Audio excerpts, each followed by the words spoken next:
নিজের মূল্য বাড়াবেন কিভাবে?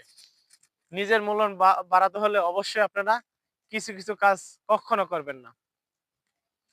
যারা আপনাকে ভালোবাসে না, তাদের থেকে আপনি অনেক, অনেক, অনেক দূরে যান। ঠিকই দেখবেন একসময় আপনার মূল্যায়ন হবে। আর যদি তাদের সাথে আপনি নিজে যেয়ে কথা বলেন, তাহলে আপনি কখনো মূল্য পাবেন না। নিজের প্রয়োজন ছাড়া কাউকে কোনো কিছু সাহায্য করবেন না। কাউকে কোনো কিছু পরামর্শ দিবেন না। যদি আপনি নিজে ইচ্ছে যে তাদেরকে পরামর্শ বা সাহায্য করেন, তাহলে আপনাকে তারা মূল্য দিবে না। তো তাই নিজের মূল্য বাড়াতে হলে অবশ্যই আপনাকে এই ২-৩ টি কাজ অবশ্যই করতে হবে। তাদের থেকে খুব আড়ালে থাকতে হবে। আপনি যদি পারেন একা থাকেন, একা থাকার চেষ্টা করেন, তাহলে আপনার মূল্য বাড়বে। তো এই কথাগুলা আপনি অবশ্যই মেনে চলেন।